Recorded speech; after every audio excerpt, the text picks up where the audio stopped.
And so what do you mean? So you have some Italian blood in you? I do. I'm a quarter Italian. My grandmother is 100%. My great-grandmother immigrated over from Italy. She was from northern Italy, and she married one of those Sicilians. And so, as you know, when you do that, they kick you out of the country. So she had to go over. She had to go over to New York and be an American Italian. And she had 8 kids, and my grandmother was one of them, the youngest. And so large Italian Catholic family on that side. My mother grew up with 5 brothers and a sister, we didn't follow the traditional Italian. Because somebody has to be in the military and somebody has to be part of the church, right? Right. So we did the military side, but we didn't do the church side. So it's just not proper Italian.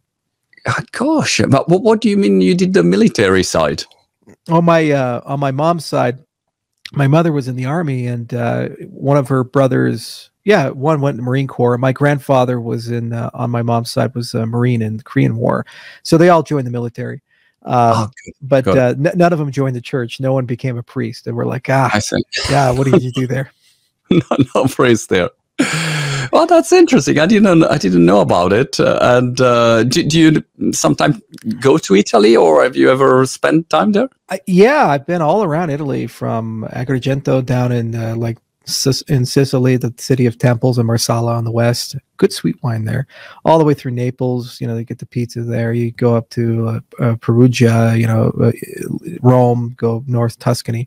The Dolomites are my favorite area. The mountains there are drop dead gorgeous. Although it's weird because you go to certain areas, they start speaking German, and you're just like, I thought I'm in Italy. What happened here? It is. Yeah.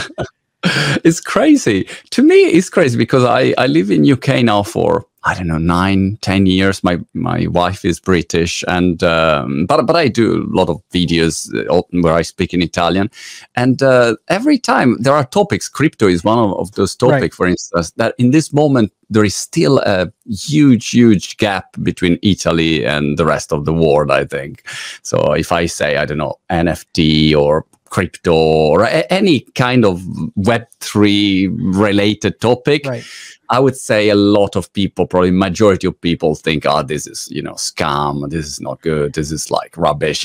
I don't know. Italy is a country that it resists to change a lot. I wouldn't say that. I'd say there's a split, because the Italians who speak English, a lot of them are pro crypto. The Italians whose English is not so good, or they just don't bother. You're right. And that group, I've noticed that the crypto competency is quite lower, but it depends. Italy is, people forget, is top 10 country in terms of GDP and huge capital markets. A lot of Italians are all over the place. It's actually one of the most prominent cryptocurrency entrepreneurs in our industry is Silvio Micali. He started Algorand. And as you guess by the name, he's proper Italian. He grew up in Italy, and Silvio is also one of the world's foremost academics. He got a Turing Award, which is the Nobel Prize of Computer Science. And so he's a professor at MIT, but I mean, that's one for the home team. He immigrated from Italy to the United States, and he still does do presentations in Italian and so forth. And so there's always an Italian guy somewhere, or a gal somewhere that's doing something. You can't not do it. You are right. I've interviewed Silvio some times ago, and it was crazy because he started to talk math, and I say, Silvio, stop it. I lost you. At 1+1. I couldn't follow him. Yeah. But I think about Italy, to be fair, once we get it. So like social media, at the beginning, people say, no, social media is a scam. That's always the Italian reaction. Right. No, that's a scam. Internet is a scam. But when we get it, then we jump on it. And the use for social media use was like massive. Or Amazon, I remember interviewed Jeff Bezos years ago because they launched Italy as like the 3rd country in the world. And I say, why do you launch Italy? Because Italians, we are buying a lot. We were a lot on social media. So I predict on crypto will hopefully be the same. Well, here's the thing. You see, always when crypto comes to your industry, do you start adopting it? So the UK, for example, is a little ahead of the curve because it has such a big fintech area. But now with NFTs, a lot of Italians are starting to look fashion, other things. Hey, we should do something in the crypto space. So we've gotten a lot of requests to go out and talk to the fashion industry and head out to Milan and other places to spread the good word of crypto. So I think while they're a little slower out of the gate than Germany or the UK, by no means is Italy out of the game. And it's definitely going to have a big impact. The other side of things is the Italian government's always looking for ways to get more money from tourism and for more tax revenue. just like the Greek government or others. And there's a lot of conversations about adoption of blockchain technology for anti-corruption, tax compliance, or these types of things. And this is another example where Italy is uniquely suited to actually make progress. There are a lot of great Italian academics who are publishing phenomenal papers. BitML, for example, came out of Italy. It was in university, I forget which one, in northern Italy. And so there's dozens of great people there. But you know, it's okay. It's like, it's better than, you know, Spain or Portugal. It's better than Latvia. You know, Italy's making progress. Also Italy has, you know, all the fashion district, the automotive district. So that these industries, Lamborghini, they're doing NFTs. Yeah, Lamborghini, Ferrari, Gabbana launched the NFTs. So definitely, we're getting there. We're getting there. But apart from Italy, I was distracted by this Ukraine situation, Charles. I really.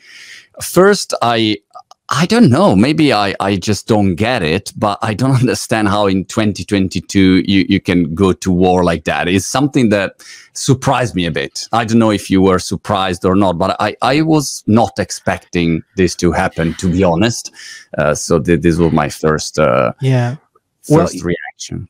So we get, as a CEO of a company, I belong to a lot of groups, and some of those groups provide OSINT, open source intelligence, and expert opinion on geopolitical events. So all the reports I was getting prior to the invasion was that the Russians were going to either do something restricted or they were bluffing. There wasn't a strong belief of a full-scale war, full-scale invasion outside of certain circles. The U.S. intelligence community was saying that the Russians were preparing, but a lot of people were taking a position that they would go into the regions that declared independence and then run operations into Ukraine from here and there, like targeted strikes like drones and special forces. But a full-scale invasion of 200,000 people in a four-front war is not only ambitious as hell, but it didn't line up with the capabilities of the Russian military. One of the reasons why the United States is such a deadly adversary isn't because we happen to have all the best weapons or best training. We do, but we also have the best logistics and supply lines. And in war, you live and die by your ability to provision your soldiers to fight. So there's tons of videos in Ukraine of these Russian tanks and Russian soldiers they're out of fuel and they're just waiting on the side of the road, or captured supply line people.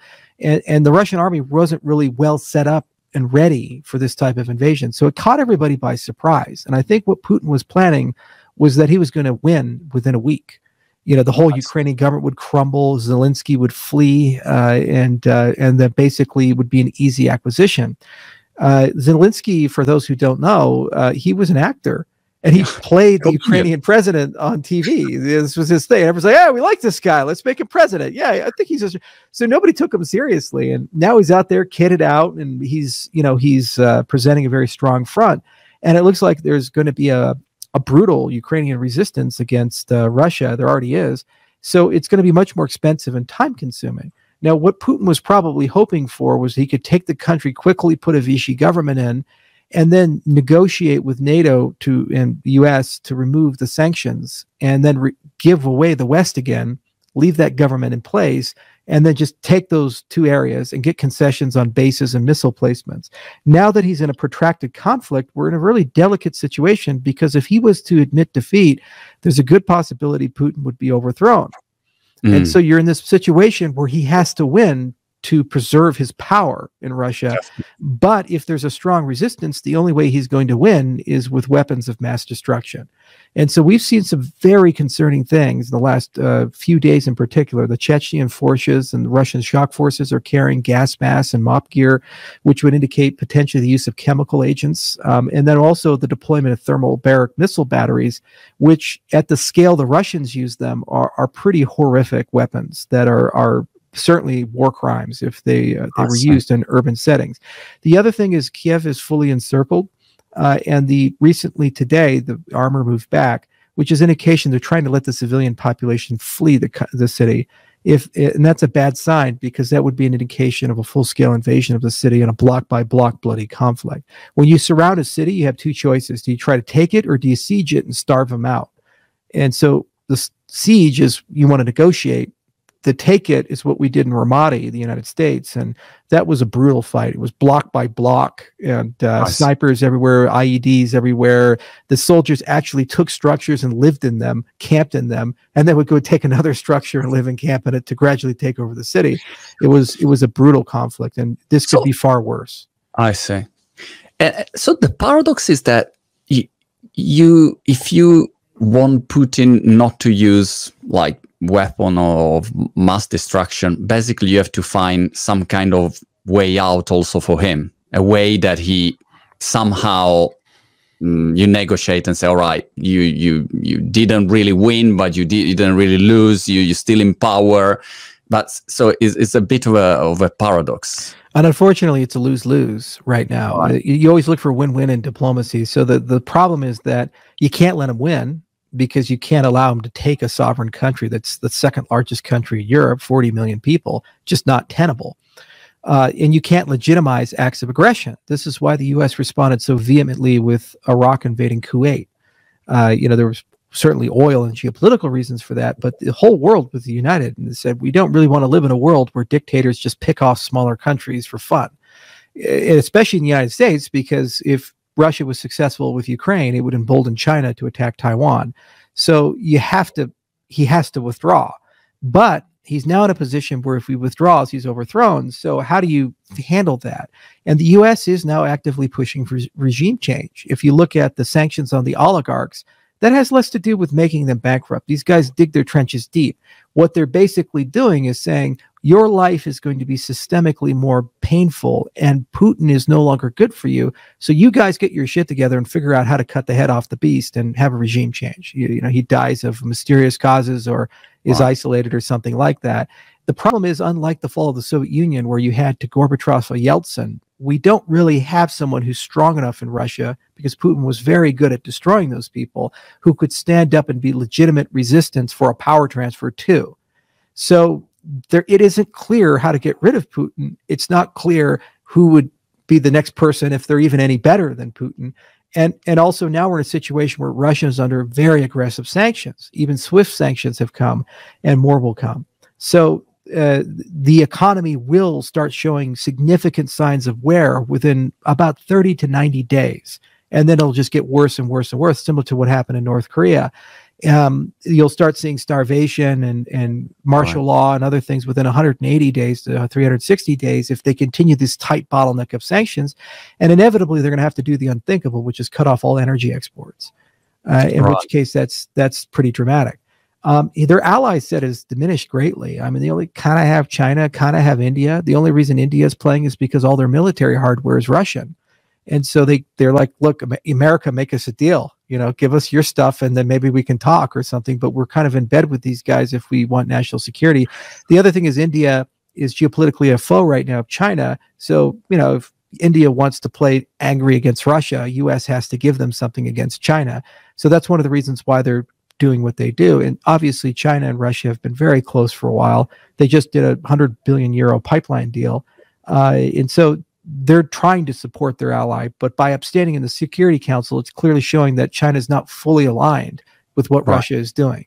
So they're isolated, very isolated as a country right now. I really don't understand what Putin was thinking when he started this war. But I mean, this is like, after I saw the picture where he's alone in a very, very, very long table, and at the end of the table there are, I imagine he lives in his own ward now. And well, it's like Mussolini with the invasion of Ethiopia. His generals would tell him one version of reality about the capabilities of the Italian military, but there was a very different reality, and they had this belief they just take it and the whole country would fold instantly, and then it became a quagmire. So I think it's the same situation with Putin. People are so terrified of Putin that he's getting a version of reality that is very different from reality. And so he's making decisions. And this is the best case scenario. The worst case scenario is there's a lot of rumors around that he has Parkinson's or some form of neurodegenerative disorder. And if you actually see the videos of him recently, he's a little puffy, like he's on steroids. So there's certainly some health issues that he's facing. And so the concern there is he could be suffering from early stage dementia. And if that's the case, then you have an unpredictable person who's reliving the glory days of the Soviet Union, thinking that that's where he's at and he can play politics this way, and he doesn't have any checks and balances to stop him in that position. If that's the case, it's the worst case scenario because everything's on the table, including nuclear weapons. But what do you think about the fact that, I mean, gas is so important? I mean, I don't know, I think 40% or for some countries even more arrive from Russia. So they can say, all right, we stop. And that's a big problem for a country. I mean, probably they could negotiate there. Because I see here in UK, they have this sanctions and all right, get the billionaire and we block this, block that, and coming to crypto. By the way, Charles, I mean, I really appreciate your knowledge about this political situation. I want to talk about Cardano and crypto, but I mean, it's such an important topic, this one, and so I was curious about your opinion. But how do you see these sanctions and the negotiation about gas? Is it happening there? Maybe they find a solution there.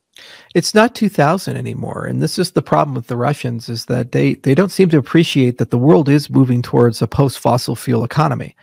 And while, yes, oil and gas matter, what they don't realize is that there's enough oil in just the oil sands of Alberta to fuel the entire world for 200 years. There's 1.9 trillion barrels there. And that's easy to refine. And you're using nuclear reactors for that to do the hydrofracking.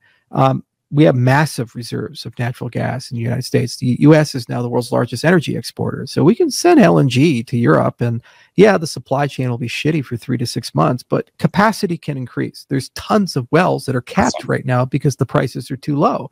If Russia collapses, if their energy supply is taken off the market, it'll cause short-term pain, but then it'll create midterm massive increases of production in other places in the world, and long-term a wholesale switch to battery and hydrogen and other energy of motility. So if they overplay their hand, they're only going to have a moderate impact on the price at the pump and the price for heat and so forth, and long-term actually destroy their entire marketplace. And if that happens, that's their only meaningful export. They're sure as hell not exporting cars and microchips and other things. So what is the Russian economy? It's a one-trick pony. When oil's $200 a barrel, Putin is king. They have no national debt and everything's great. When oil's cheap, you know, they have to go put like some other guy to be president for 4 years to take the blame for it. You know, it's a hard situation for them. You mentioned logistics before. I read that Elon Musk sent the Starlink's equipment, and on one side I thought, wow, this is incredible that, you know, you tweet and Elon sent you the kit of Starlink and activate the satellite. I thought this is incredible. On the other side, I assumed that probably he called Biden and said, look, can I send, or maybe he did it by himself? No, he does it by himself. Biden doesn't like Elon. They don't talk to each other at all. In fact, Biden refuses to invite Elon to his little electric car things. Like the world's largest manufacturer and most powerful car company for battery powered cars is not even allowed to be in the conversation. Elon has a track record of just doing shit. So he just woke up, just like for example, those kids that were trapped in, I think it was Thailand, and he built the submarine. He just does stuff. Yeah. So he's like, oh, there's something in Ukraine. Let's go do something about it. Okay. And he's, you know, the world's richest guy. He can do this stuff. Because on one side, I thought, wow, incredible. On the other side, incredible that he replied, incredible that he sent it. And in 48 hours, he gave Ukraine high-speed internet like that. So that I find it incredible from a technological point of view. I was just curious, the logistics. I mean, how do you send the satellite? Okay, he has this mega button in his room, probably click the button and the satellite is on. But how does he send, like in a war conflict zone, like a van full of equipment? This I don't understand. Well, the same way you'd send military hardware. So right now, even though officially NATO is not getting involved, they're just fortifying the border, and they're just saying, hey, we will honor Article 5. I will put as much money as you want to bet down that there are special forces operator and clandestine operators that are in the country, and they're setting up what are called rat lines. So basically what they're doing is they're creating supply chains to be able to move military aid, whether it be small arms or vehicles or anti-air, into the country. It's very easy as part of that care package to include telecommunication equipment, satellite phones, satellite receivers, all kinds of things, as well as electronic warfare stuff. A lot of the Russians are using ham radio or some variant of it for their communications. They're not fully digitized. So people can jam those frequencies. They can do kinds of things to degrade the ability to communicate. So this is what special forces does and what clandestine operators do. They demoralize, degrade, resupply, and they provide legitimate legitimate insurgency support, just like the U.S. did in the 80s with the Mujahideen. They worked with the Afghan locals, and they provided a huge resistance against the Russian forces. It's very cheap for us to engage in that. You just pay for the weapons, some training, and you get your people there. But that's what Green Berets are trained to do, and SEALs are trained to do, and so forth. This is their pay job, and then the Ukrainians do the rest. And the problem for the Russians is this is not a small country. It's like 40 million people. And so even if you take it, you're going to run into the same situation the U.S. ran into with the insurgency in Iraq, where it's just day after day of IEDs and terrorist groups and all these things that come in and just murder your soldiers. And every place you go, you're always thinking it's psychologically very traumatizing to the soldiers, because as they're driving, they don't know if there's a roadside bomb. When they go by a village, they don't know if a sniper is going to shoot at them, these types of things. And nobody sleeps well, and so holding that territory is going to be horrendously expensive in terms of forces, money, and intelligence support. And the Russians are not well equipped for that. We had to learn, the U.S. as a nation, how to do that. And it took 20 years and $2 trillion to build those type of capabilities. The Russians can't spend that kind of money to build these capabilities. So the only other option they have is terrorism. So use weapons of mass destruction on the population, hoping this will calm them down. If they use thermobaric weapons on civilians and chemical weapons on civilians, almost certainly NATO will put a no-fly zone in. And almost certainly will they actually move from a non-kinetic to a kinetic conflict. And at that juncture, it's very likely that the Russian air superiority is gone. And at that point, then it's a conventional land war. And you have 200,000 soldiers versus 40 million Ukrainians who are now getting NATO weapons. And they will be, within 6 months, properly trained and be able to field an army just as good as the Russian army. They're not going to win that fight. So it's a catastrophically bad decision, just from a strategic viewpoint. And it only worked if they could take the country in a week. But now that that's not probably going to happen, Putin has to find a way out. And if they're good diplomats, they got to engineer that with him to save millions of lives. How do you see the role of crypto in all of this? The Ukraine government tweeted their address to get, I don't know, Bitcoin, Ethereum, and whatever, and they say, and I think they collected, I don't know, 40 millions or something like that so far. So I read some kind of argument that crypto is, let's say, is a force for good, and in case a conflict arrive, then you can have this kind of option, and you are not frozen, and once your banking system is frozen. How do you see it, like in the real world? Because okay, you say I send my Bitcoin or whatever I send, and how does it work when there is a conflict there? And then so because the theory, I understand the theory, but in reality I don't get it. How do you think it work? Okay, well, the only thing that's working for the rank and file Ukrainian citizen right now are things like crypto or external accounts. So if you have a bank account in country, credentials in country, anything that requires a Ukrainian institution in country, either it's not working because it's been destroyed, Russian hackers have shut it off, or the government's not prioritizing servicing that because they're fighting for existence. So in other words, you don't exist. If you're a Ukrainian doctor, there's no way you can prove your medical license at the moment. If you have money, you can't go to an ATM, pull it out. Can't even leave the country right now. So the point is, transnational infrastructure, the more it controls over your assets, your identity and property, these types of things, the less vulnerable it is to an external power attacking it, hacking it, compromising it. So this is actually a gigantic advertisement for the value proposition, especially to small to mid-sized nations, of cryptocurrency and blockchain technology. It's not just about finance, it's about national security. if you're attacked, how do you preserve the fidelity of your infrastructure and protect your citizens and make sure that that infrastructure can't be used against you? Well, how about you deploy stuff that's resilient, decentralized, Byzantine resistant, and can't be hacked? Wow, that's great. And in practice, if you have Bitcoin or some cryptocurrency, then you can show that to people and they will treat that like they would gold or money. And just think it yourself. If you're Ukrainian and you're trying to buy something from another Ukrainian, as the merchant, would you rather take the local money where you don't even know if that government's going to be in business, or rubles where it's now a 1 to 100 for exchange rate? You're going to want euros. And unfortunately, they don't have a lot floating around. But cryptocurrencies, you can exchange for euros. Yeah. So you have that. You can send that to an exchange in America somewhere else. You can sell it there, and you have it there. So it's as good as cash in that respect, and it has high credibility, and there's no trust in that transaction.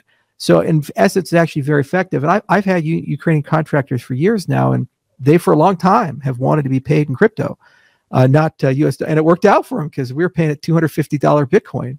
So they held on to it. So they're happy people.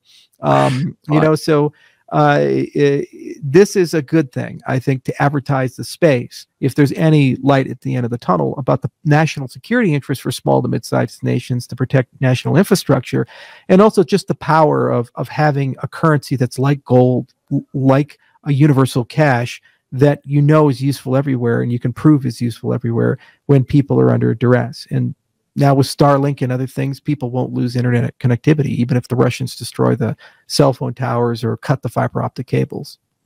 How is what's the next step? If I send, I have Bitcoin and I'm in Ukraine, now I have internet connection. So if I need to buy, food, how do you think it works? Either you're going to try to exchange it to somebody who's carrying cash, US dollars or euros, or you'll have a merchant who's crypto friendly. And then you make a deal with them, and then they take it from there. But basically, you just have to find a way to exchange it or have it accepted as cash. And in both cases, I think there's ample amount of people to do that because it's as good as cash. And you'll get a premium. Probably you'll get a 50% discount or something like that. So if the Bitcoin's worth 40,000, you'll maybe exchange it 20 because there's just war profiteers and they're horrible people, but they exist. But nonetheless, it's still as good as sending cash. And in many cases, it's much more effective than sending cash. The best thing the U.S. government could do is, if we still have installations that are populated in Ukraine, would be just to print money and hand it out to people, U.S. dollars, and hand them out there. By the way, that's how the U.S. Embassy destroys cash. Is they just a curious footnote, if they have, for whatever reason, to get rid of the cash at an embassy and they can't find a way to get it out directly, what they'll do is they'll take all the serial numbers and they'll burn it and then reprint these same serial numbers on the U.S. side. Really? Yeah. It's one of the things the embassies do. It's pretty cool. Every embassy has, they have burn bags and burn capabilities. And if they have to evacuate, destroy all their documents, all their cash. That's crazy. They keep a lot of cash at U.S. embassies for clandestine operations and other things. But so anyway, their serial number is sort of their private keys, and then they reprint it with those ones. Yeah, it's a little side thing that the U.S. government does. But they should really. Look, this is the advantage of having digital money. If you do, you can always just print and send it to people. So if we had a digital dollar or, cryptocurrencies, then if we wanted to give aid, we could just airdrop to everybody in Ukraine who's a verified Ukrainian money, and that's humanitarian relief, and they have something there. But money only goes so far because you need supply chains, you need merchants, you need in and out. And generally in these situations, you try to create some sort of no-fly zone and some sort of place to get stuff in. It looks like what they're choosing to do is just use rat lines to get things in. And so far, mostly it looks like it's military aid that's getting into the country. But facts and circumstances will rapidly change. It's important to understand it's just like a week old. It's not it's not an old conflict. This is just like, it just happened. And it seems like it took everybody surprised. I was certainly surprised. And the OSINT community was incredibly surprised. Nobody thought that the Russians would be this stupid to go down this road. The best case scenario is they take the country, but then it's just like the dog who catches the car. What the fuck do you do with it once you've bit onto the bumper? You're going to be dragged by the car. It's nuts to think he's going to get away with this. Do you expect that other countries now will start to buy crypto just to have a little bit of the reserve, saying, look, if something happens, we get some, percentage of our GDP. I don't know, maybe in Italy, Mario Draghi say, look, let's buy 10 billion Bitcoin just in case, something happened. Yeah, I think Silvio would probably be a better guy for that. Berlusconi has always got to store his money somewhere, right? Silvio will find a way, I'm sure. Yeah, he probably has some. Yeah, it's hard to say. I think it's a good idea, and El Salvador is leading the way in that respect. Yeah. Where crypto is really interesting is it gives you there are three parts to money. There's a means of exchange, a unit of account, and a store of value. What's really cool about cryptocurrencies is they let you separate two parts: the store of value from the means of exchange and the unit of account. And there are bi-monetary economies like Argentina and other places, and usually it's because the local money is not so good. It's highly inflationary, so people fall back on dollars usually, or some other thing like silver or gold, and they store their value there. And then when they go to transact, they convert it to whatever the exchange is at that time and then spend what they spend, but leave their savings there. Crypto is much more efficient in this respect. You can leave your value in a deflationary cryptocurrency. In case of El Salvador, that's being done with Bitcoin. And then you spend in something else like dollars or the euro. Okay. So what's really cool about this prospect is that you're in a position where you could potentially use a cryptocurrency to create a stable coin. Those are called algorithmic cryptocurrencies, algorithmic stablecoins. Like we wrote one called JED. There's MakerDAO. So longer term, you could actually talk about taking a position in Bitcoin as your national store of value, and then using that to construct a cryptocurrency that has pegged to the dollar, the euro, or a basket that's inflation resistant. What's really cool about this is that you get the best of all worlds. You get the constraint of a cryptocurrency, meaning you can't print money out of thin air, and it's a proper money. But then you get the transactional value storage and the efficiency of the US dollar or the euro, and your people can move before at a click of a button, one way or the other way. And I think a lot of that is going to happen with small nations that are actively changing their money. So if you're a nation recovering from hyperinflation or historically have a lot of problems, you're going to use this to de-dollarize and move in that particular direction. And then the BIS can't say shit. The IMF can't say shit. You're just there. Efficient markets are there. We're almost at that stage, I'd say, in the next 2 years or 3 years. And then I could see the Italians taking a position or the Greeks taking a position and so forth. It just depends on the progressiveness of the central bank governor. Okay, got it. And what do you see, what do you think about the other side of the coin when people say, well, if Putin, for instance, has huge problem with this currency, well, he will just buy, Bitcoin, and you cannot stop him with the SWIFT. You have nothing, no sanctions basically you could use. And I mean, of course, the numbers that unless he already bought, but I don't think they already bought like, I don't know, trillions of Bitcoin. But apart from that, which is a little detail, so you should have thought before. But I mean, you need a lot of money. It's not that you go, and you buy £1,000 at a time. Yeah. So, but what do you think about this fact that you don't have control? You cannot force sanctions. That's the argument, basically. Nah, I don't think that works, because at the end of the day, they have to buy shit with it. It's not just about controlling the money. It's like, well, if you're buying tanks and steel and food and other things, they have to buy it and have to ship it. So they're frankly significantly better mechanisms than just freezing bank accounts or these things to control the flow of material. But I mean, there's a great book. It's called Treasury's War from Montserrat. It was written back in the 2000s about how the U.S. used sanctions to prosecute the war on terrorism. Generally speaking, sanctions are tremendously effective when you talk about non-nation state actors like terrorist organizations or small countries. When you talk about large countries, their needs are so vast that just restricting the freedom of movement and the flow of materials into the country is catastrophic, because modern economies are not homogeneous. They require imports, and just cutting chip supply from Taiwan could be catastrophic. Cutting steel, cutting other things. They just don't have the domestic capacity for these things. And even if they do, you can use sabotage and other means to destroy that. And then it's devastating to the country. So I don't buy the argument, oh, well, crypto is going to be used to evade sanctions. No, it's actually beneficial to us, because right now There are tens, if not hundreds of thousands of Russians taking to the streets in Moscow, St. Petersburg, and other places and letting the world know they don't support this. So it would be great for us to get them money. I can't wire them money. I can't like send a spy in with a bag of cash to give them, but we can send them cryptocurrency. And if that has markets there, then you're actually funding an opposition movement in Russia. That's significantly better for US and NATO interests than saying, well, maybe Russia will use cryptocurrencies. At the scale they would need it is too big for anybody to do business with them anyway. So there are other means around such a large nation to prevent them from having that impact.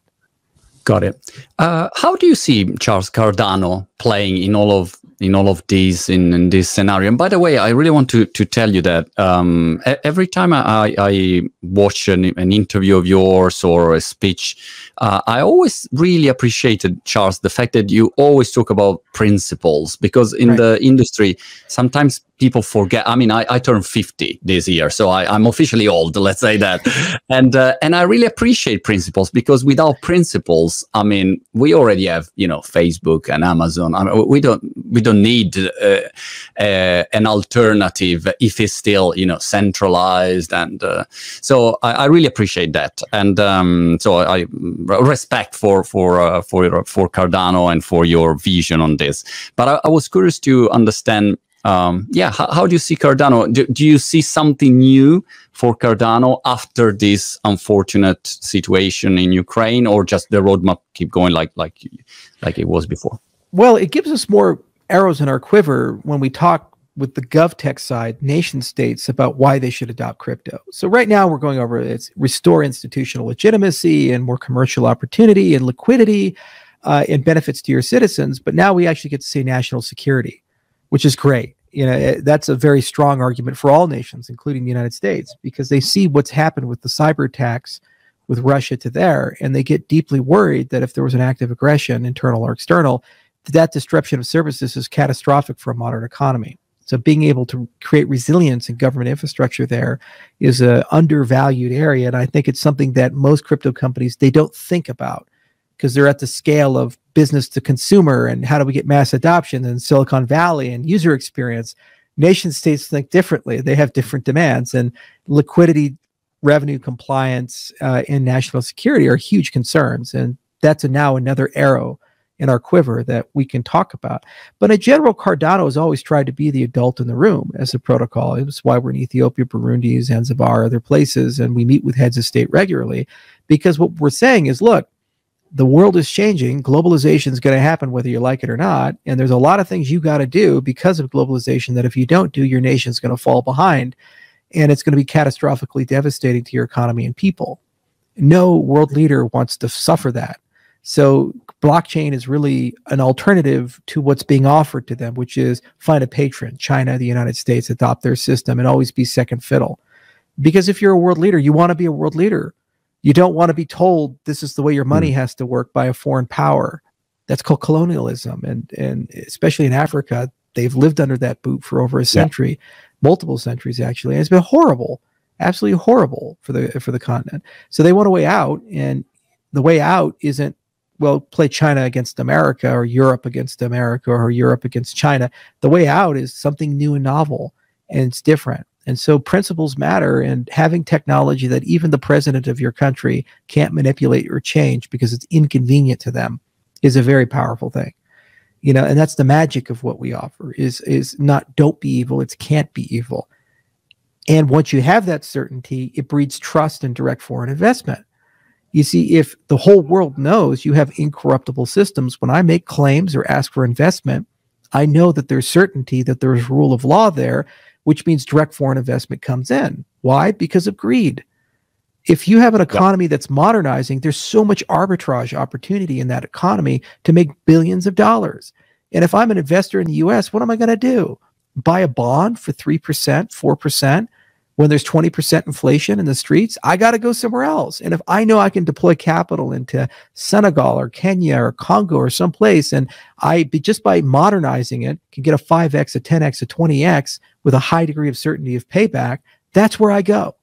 And that means suddenly in a jurisdiction has never had investment, never had money, never had liquidity, capital markets, these types of things, now has an oversupply of capital, And because there's an oversupply, the prices go down, the interest rates go down, the economy grows wealthier. The other thing is the investments go into places that stay in those jurisdictions. It's not materials leaving the country like the lithium mines in Congo.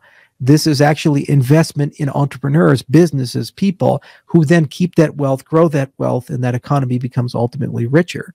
So it's the best of both worlds. It's a restoration of faith and trust in institutions and creating liquidity for direct foreign investment. But when that investment comes in, the investment is intrinsically distributed as opposed to going to the hands of the few and being used to take money out of the pockets of the people. So governments, once they get this and they process all of it, they feel it, they understand it, and they say, yeah, I like that. You know, I like being able to tell my people that I'm giving you control over your own destiny and we're ending the past. And we're now on equal footing with the United States and Europe and China. And we're negotiating as equals, not as subordinates. That's the message that that they would love to broadcast and why it's becoming so popular. What's the temperature in US about crypto? I give you an example. Here in UK, I've decided for a startup to move some part of the balance sheet into Bitcoin. Okay, just because of what you said. I mean, and you know, or Michael Saylor every time say, balance sheet into Bitcoin. All right, good. So instead of keeping in pound, we say, all right, let's put, I don't know, 200K in Bitcoin, something like that. And damn, I mean, to move it from a bank, from a traditional bank, just to buy the Bitcoin, I had to give my blood, Charles. I was there and saying, guys, do you want my blood? What else do you want? It's my money. Can I do whatever I want with my money? You know, so I don't understand why you have to, you know, make it so complicated. I understand why a bank doesn't want me to move the money, but so at the end we did it. So I would say, still there is, you know, like the discussion is still long, let's say, to get to a point. I wonder if US is more advanced and maybe yeah, I wish you were right, but the problem is that we're doing everything the wrong way right now. The state governments are embracing crypto at an extraordinary rate. Yeah, state of Colorado, where I live, they basically say you pay your taxes in crypto. In the state of Wyoming, where I also live, they've passed 26 pro-crypto laws, and we're having great progress there, and special purpose banks and all kinds of things. So at the state level, that progress is extraordinary, and I'd say it's equal to or greater than what we see in Switzerland and other places. At the federal level, there's a war of the titans. The legislative branch, the people who make the laws, are at war with the executive branch, and the executive branch is trying to dominate and control everything and protect special interest groups like the banks. And the legislative branch is fractured, but they want to pass new laws and create new regulations for crypto that hopefully are good for the industry. And so they're fighting each other, and there's no clear winner yet. And we are lobbying as a company, and our industry is lobbying for pro-crypto legislation and rulemaking, but it is deeply frustrating at times. This is right now America's industry to lose, just like the internet was America's industry to lose. The majority of the prominent entrepreneurs, infrastructure, knowledge base, and engineering is mostly American, 50 to 70%, I'd say. But what's happened is, because of this stupidity in the federal government, a lot of American entrepreneurs, businesses are outsourcing. They're leaving. They're going to Switzerland, Singapore, UK, Greece, anywhere they can that's different, so that they're not under U.S. jurisdiction for these things, and blacklisting the United States, saying we don't want to do business with the U.S. Just like banks are saying we no longer want to have U.S. customers as have bank accounts.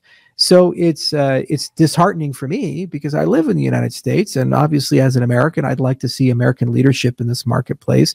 But at the end of the day, this is beyond nation states. It's global technology, and for the good of humanity, this technology has to spread. And whether Ethiopia is the leader, or Kenya is the leader, or Italy is the leader, or US is the leader, we need somebody to usher humanity into a different way of doing things that ultimately is more fair for everybody. And it would be nice to see that continue being part of the American story. But, you know, there's a reason why nation states decline. They lose vision, they lack leadership, they become arrogant and ossified, and as the British Empire did and others do. And if my nation wants to be a leader, it has to recognize humility and take a step back and embrace good ideas like our industry. Yes, you're right. Sometimes it's frustrating. I give you an example. I launched my NFTs recently, and it's a utility NFT. And I have a big community of a lot of Italians around the world. And the first thing I said, I said, all right, I give you access, to my event, to my stuff. It's a utility, access to my things. Right. And then I say, my next book, I want to give a percentage back to my community. So I don't know, 20%. I will give back with the smart contract, blah, blah, blah. So I talk with the accountant here, and oh my God, he said, look, stop. So don't even start with and I say, why? I mean, it's technically is absolutely easy and possible to do. So, and no, it's a security, whatever. I say, oh, right. Shit. So I thought, all right, I'll wait a second, but that's frustrating because I think also for the community would be great, something like that. I saw musicians doing it. So and also anti-clarity. I mean, you say Ethereum's not a security, and then we weren't really serious. Maybe it is, maybe it isn't. We don't want to take that position. It's like, what are you doing? And then securities law. You want to do fractionalized ownership of a book? You should go through an IPO and register as if you're a $500 million publicly traded company. This is literally the clarity and oversight that we're being told. Oh, it's easy to register. Go register. Well, tell us how many people have. And tell us how easy it is and how many millions of dollars you have to spend in legal fees to go down that road for a profit share for something between maybe 50,000 people across the world, the vast majority of which aren't American. You might just have an American fan. This is the arrogance of the current regulatory structure and the tone deafness of it. And you typically see that when people have a monopoly and they've been in charge too long, they just don't care about competitiveness. They don't care about consumer friendliness, and they have to be reminded, usually by falling behind in a geopolitical event, that they need to upgrade, modernize, or else the whole thing comes falling down. As an American, it deeply frustrates me because all it does is just hurt us. We have $30 trillion in national debt. The only way we're going to pay that off and actually maintain our standard of living is by innovating. We're sure as hell not going to do it through some sort of federal program. So the only way we can innovate is by being on the forefront of modern markets like nanotechnology and biotechnology and blockchain and IoT. But if we destroy the bedrock of entrepreneurship through bad regulation, all you've done is you've just basically said, not only are you going to lose that industry, because you've lost it, you will now get systematically poorer and your national debt will move to hyperinflation. Your economy will collapse. So this is what our leaders want. It's nuts. It's absolutely nuts. It is what it is. And so hopefully wiser people will prevail, and leadership in government's going to have to make some decisions. And this administration and future administrations, as well as this Congress and Senate, as well as future ones, have all the available information to lead with wisdom. It's just their question of whether they want to do that, and history will hold them accountable one way or the other. You said you're lobbying as an industry, and I was curious. That's a very stupid question, but I can't. I have to ask you, Charles. Do you have like a WhatsApp group, actually Signal group? I don't know, and all of the top founder of all the blockchains, the real Satoshis in the group, and you just chat to each other and say, guys, what are we going to do today? Yeah, there are some industry groups, like Gabe at Bed runs one, and I'm members of them. And they're the big guys in the industry. We talk to each other in person at Satoshi Roundtable, and we also talk digitally through WhatsApp. But, we also have lobby groups like Blockchain Alliance and Coin Center and so forth in the US. And there are European equivalents and equivalents in Asia that do represent the industry. And they spend millions of dollars, and they have dedicated staff like Jerry Brito and his guys, and they work hard every day. And they remind people when bad things come out, like the infrastructure bill recently or other terrible missteps that have caused a lot of damage. And we try hard as an industry to undo it. And the problem is our industry is very young. And when you're young entrepreneurs, you tend to undervalue the legacy system. So it's a little education and convincing and arm twisting to get people to lobby and invest in lobbying. They're like, screw these guys. We'll compete with them. I said, well, it's back and forth. There's a lot there. However, there's phenomenal politicians in the U.S. that are very pro-crypto, like Senator Lummis, for example, out of Wyoming. She's extremely pro-crypto. And so there are people at the federal government level, at the Securities Exchange Commission, Hester Pierce, the commissioner there. She's one of the 5, very pro-crypto. Bitcoin mom is what they call her. So there are some great people in and out of government. How do they call her? Bitcoin mom? Yeah. A wonderful person to interview, by the way, if you can get her. She's still at the commission, and very pro-crypto, and very sensible and balanced in the policy. There are real consumer protection issues. There are serious things that have to be addressed and done. And yes, some people are securities and need to register. But at the same time, you can't just paint the entire industry in one brush. How boring would the world be if you could only paint with one color? Yeah, and, and so you need diversity. You need different approaches, and that there's a lot of people who recognize that there needs to be different approaches and diversity. Charles, what's coming next for Cardano in like the top priorities that say, look, this is really like my top 3 priorities for the next 12 months until we meet again. I'll bring you my Italian Pandoro, which is the cake that we bring for Christmas. It's not panettone, but Pandoro is a specific, fantastic cake. Molto bene. It's good. It's very good. I will not bring the NFT of the Pandoro. I will bring the real one, or actually the real one with an NFT that probably give you access to something. But yeah, what are the top 3 priorities for you now that you focus on? Right now, I'd say commercial comparability, sustainability, and self-determination are the 3 big things that we're really working on. So in terms of commercial comparability, we focused an enormous amount of effort in the beginning of the project on correctness and scientific excellence. So we developed all these phenomenal protocols like Silvio did and others in our industry. And we got to a point where we kind of know the future. We know how to build great things. And we're gradually rolling those things out. So this year, all these updates are coming that are massively improving the scalability and expressiveness of the system so that you'll get the same type of performance you're seeing from systems like Solana and so forth, or at least in the same orders of magnitude. And there's a good commercial story there. So not only do you get all the security, the correctness, the resilience, and a great 3 million person community, but you also get the best of what competitors are bringing to bear. So June and October are going to be great months for us because those are the months where we're turning a lot of new features on, both in the improvements of Plutus, sidechains, pipelining, input endorsers, these types of things. And there's some phenomenal applied research threads like Hydra, which allow us to really honor what Lightning tried to do with Bitcoin and Plasma tried to do with Ethereum, because we kind of built these models together. So there's a very bright future in that respect. In terms of sustainability, you'd like a system that as it operates, it gets more efficient, more scalable, and it has the ability to grow at an organic pace, and the system contains that same cost center and standard of performance that you've come to know and love. The problem with cryptocurrencies is they're good and then not good. So Ethereum is good, yay, and then it gets clogged, and now it's not good. High gas fees, oh no, same for Bitcoin. So you want a system that as you grow, your user experience does not deteriorate. So that means you need things like Mithril, UTXO HD, these other technologies. Mithril allows you to have great light client support. So you have full node security, but with a cell phone client or browser, and you can just instantly be using it regardless of how big the blockchain is. Okay, and it's just the same user experience.